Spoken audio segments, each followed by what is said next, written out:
దేవుని నామానికి మహిమ కలుగును గాక.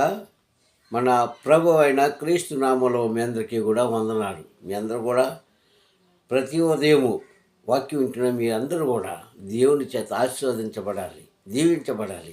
మీ కుటుంబాలు, మీ యొక్క ప్రాంతాలు బహుగా ఆశీర్వదించబడాలని కోరుకుంటున్నాం. దేవునికి మహిమ కలుగును గాక. ప్రియ సహోదరులారా, మా జీసస్ బ్లెస్సింగ్ అనే యొక్క ఛానల్ ద్వారా వాక్యం వింటున్న మిమ్మల్ని దేవుడు బహుగా ఆశీర్వదించి కరుణించి కటాక్షించుగాక. మరి అలాగే ఈరోజు వాక్యాన్ని మనం ధ్యానం చేసుకుందాం. నేటి వాక్య అంశము చూద్దాం. మనము జయమిచ్చేవాడు, దేవుని స్తోత్రం, హల్లెలూయా. జయమిచ్చేవాడు అన్న అంశం మీద కొన్ని విషయాలు మనము బైబిల్ గ్రంథంలోంచి నేర్చుకుందాం. ఈ వాక్యంలోకి వెళ్ళే ముందు ఇంతవరకు మా ఛానల్ని సబ్స్క్రైబ్ చేసుకోలేని వారు సబ్స్క్రైబ్ చేసుకొని లైక్ చేసి షేర్ చేయండి. ఇక వాక్యాన్ని చూసినట్లయితే దేవుడు ఎవరండి? జయమిచ్చేవాడు. దేవుడు ఎవరండి? వెలుగును పంచేవాడు. దేవుడు ఎవరండి? కటాక్షించేవాడు. మరి మనిషి ఎవరు? దేవుడికి వ్యతిరేకంగా జీవిస్తున్నవాడు. దేవుని స్తోత్రం, హల్లెలూయా. మనుషులు ఎవరండి? కొన్ని సందర్భంలో దేవుడికి వ్యతిరేకంగా జీవించేవారు మనమే. కానీ దేవుడు ఎల్లప్పుడూ కూడా మనల్ని ఆశీర్వదిస్తూ ఉంటాడు, గమనిస్తూ ఉంటాడు, కాసుకుంటూ ఉంటాడు. పసి పాప వాళ్ళే. ఇలాంటి సంఘటన మనం చూసినప్పుడు ఒక విషయాన్ని మనం జ్ఞాపకం చేసుకుందాం. సర్వాధికారి తండ్రి జయానికి పాత్రుడు, విజయానికి పాత్రుడు. దేవుని స్తోత్రం, హల్లెలూయా. భక్తుడైన దావీదు గారు రాసిన 20వ అధ్యాయంలో 5వ వచనాన్ని మనం గమనించినట్లయితే అక్కడ ఉంటుంది కదా, నీ నామం బట్టి మేము జయ ఉత్సవాన్ని ఎత్తుచున్నాము అంటాడు. అంటే నీ నామంలో ఎంత బలం ఉందో ఆ బలాన్ని మేము పొందుకున్నాము. మేము ఈరోజు జయాన్ని పొందుకున్నాము కనుక మేము ఉత్సాహంగా ఆనందంగా నీకు కృతజ్ఞతలు చెల్లిస్తున్నాము అన్న మాట మనం స్పష్టంగా అర్థమవుతుంది. ఆయన నామంలోనే మనకు బలం ఉంది. ఆయనకు మనం చేసిన ప్రార్థనలోనే బలం ఉంది. అందుకే ఆయన ఎవరు? జయశీలుడు. దేవుని స్తోత్రం, హల్లెలూయా. ఓ క్రైస్తవుడా, ఓ సహోదరుడా, నీవు ఏ కష్టంలో ఉన్నావో నీకు తెలుసు, ఏ బాధల్లో ఉన్నావో నీకు తెలుసు, ఎంత నలిగిపోతున్నావో నీకు మాత్రమే తెలుసు. ఎదుటి వారికి కనిపించేది ఒకటే, కానీ నీ హృదయంలో ఉండేవి అనేకమైన ఆలోచనలు, అనేకమైన కోరికలు, అనేకమైన ఇరుగు ఇబ్బందులు మనసులో దాచుకుంటున్నామేమో. కానీ దేవుడికి అప్పగించు, దేవునికి జయాన్ని ఇస్తాడు. దేవుని స్తోత్రం, హల్లెలూయా. ఈ విషయం చూసుకుంటే మన పూర్వీకులైనటువంటి ఇశ్రాయేలు ప్రజలు, వారి కోసం మనం మాట్లాడుకుంటే రాజు గ్రంథంలో కానీ, యెహోషువ గ్రంథంలో కానీ, సమూయేలు గ్రంథంలో కానీ చూసినట్లయితే అనేక మార్లు వారు అపజయానికి గురైపోయారు. ఎవరు వీరు? ఇశ్రాయేలు. ఇంతకీ ఇశ్రాయేలు ఎవరు? దేవుడు అత్యధికంగా ప్రేమించే బిడ్డలు. ఏంటి? దేవుడు అత్యధికంగా ప్రేమించే, అధికంగా ప్రేమించేవారు దేవుడికి వ్యతిరేకమైపోయారు. కారణం ఏమిటి అంటే వారు ఆయన ఎంత మేలు చేసినా మర్చిపోయి దేవుడికే వ్యతిరేకంగా జీవించారు. దేవుని స్తోత్రం, హల్లెలూయా. అయినప్పటికీ వారికి విజయాన్ని ఆయన అందించాడు. ప్రియ సహోదరులారా, యెహోషువ గ్రంథంలో అంటాడు కదా, ఓ ఇశ్రాయేలులారా, 3వ అధ్యాయంలో, ఓ ఇశ్రాయేలులారా, మీ మధ్య దేవుడు ఒక అద్భుతమైన కార్యాన్ని చేయాలని ఆయన నిర్ణయించుకున్నాడు. కనుక మీరు మారు మనసు పొందుకొని పశ్చాత్తాపంతో మీ పాపమును దేవుడి దగ్గర ఒప్పుకుంటే మీ మధ్య ఒక రేపటి దినాన మీ మధ్య ఒక అద్భుత కార్యం చేయడానికి దేవుడు సిద్ధహితుడై ఉన్నాడు అంటాడు. దేవునికి మహిమ కలుగుగాక, హల్లెలూయా. సిద్ధహితుడై ఉన్నాడు అంట. ఇదిగో ఇప్పుడే మీ కష్టాలను తొలగించడానికి, మీ బాధలు తొలగించడానికి, మీకున్న అనారోగ్యము తొలగించడానికి ఆయన సిద్ధహితుడై ఉన్నాడు అంటాడు. దేవుని స్తోత్రం, హల్లెలూయా. అంటాడు అక్కడ.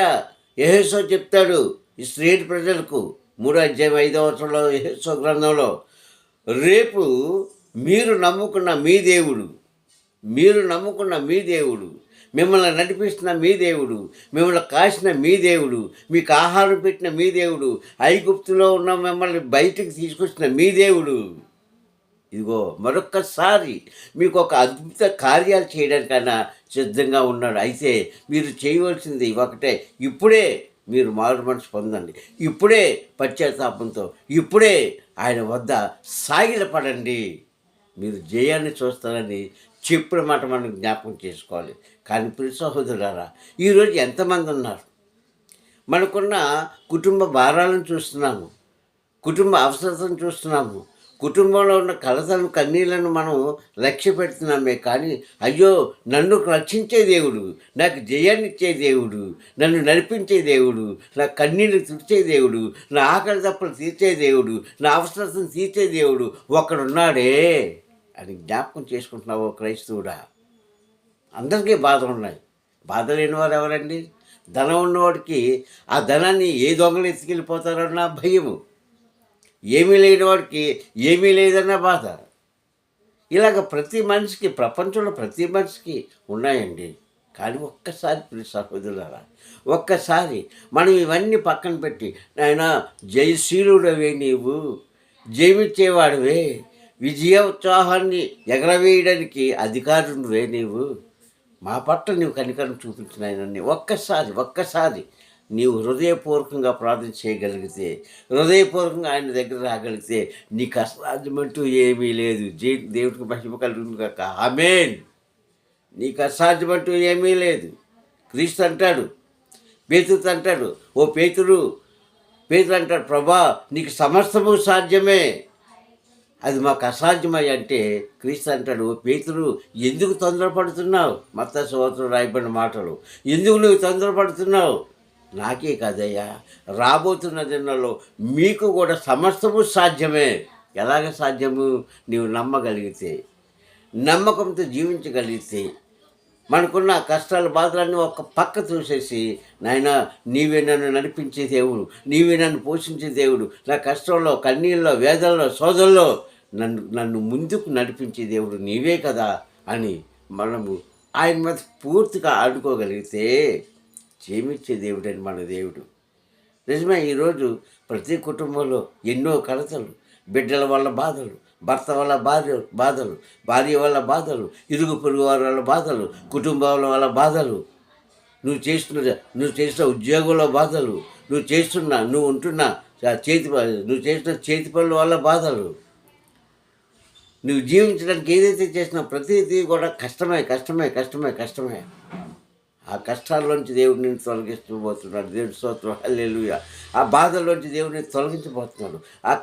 నీ కన్నీళ్ళనైనా తుడిచివేసేసి ఆనంద ధైర్యంతో నిన్ను అభిషేకించబోతున్నాడు. దేవుడి స్తోత్రం, హల్లెలూయా.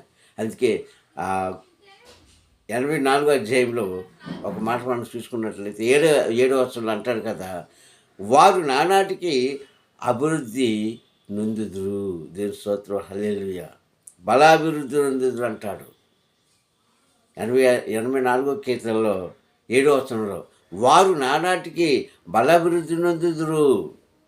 ఎవరు వీరు? విశ్వాసించిన వారు, పూర్తిగా విశ్వసించిన వారు, ఏమున్నా ఏమి లేకపోయినా ఆయన మీద ఆడుకున్న వారు అభివృద్ధి పొందుతారు,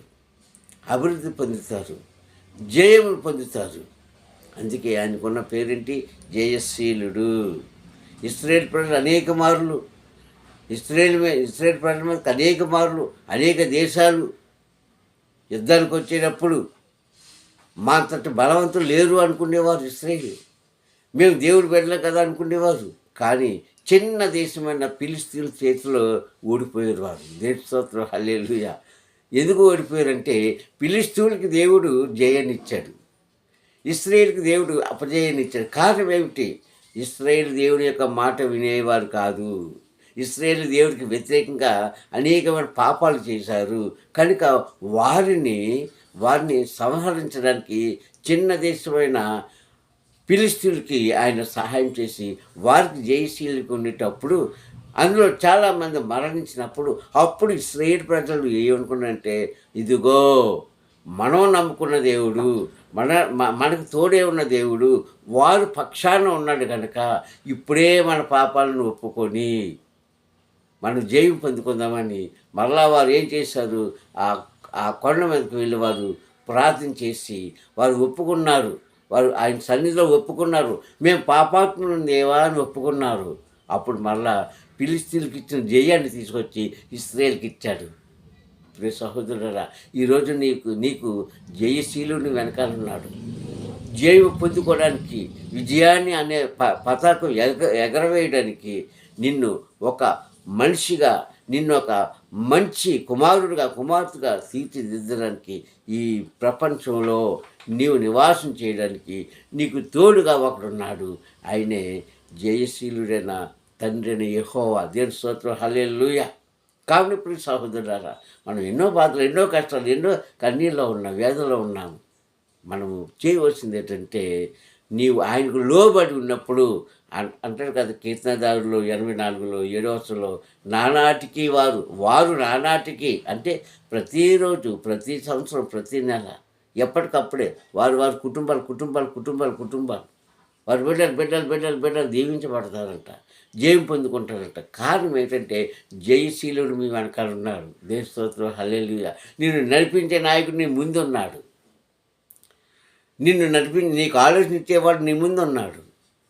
నీకు జయం ఇచ్చేవాడు నీ ముందున్నాడు. ఆయన ముందు ఉండాలంటే నీ హృదయం ఆయనతో కట్టుబడి ఉండాలి. దేవుని స్తోత్రం, హల్లెలూయా. చాలామంది వాక్యాన్ని వింటూ ఉంటారే కానీ హేళనగా ఉంటున్నారేమో, నిర్లక్ష్యంగా ఉంటున్నారేమో. జాగ్రత్త. మీరు విన్న వాక్యం నీకు ఫలించాలి అంటే ఇప్పుడే ఆయనతో సఖ్యపడు, రాజీపడు, ఆయనతో సంబంధం పెట్టుకో.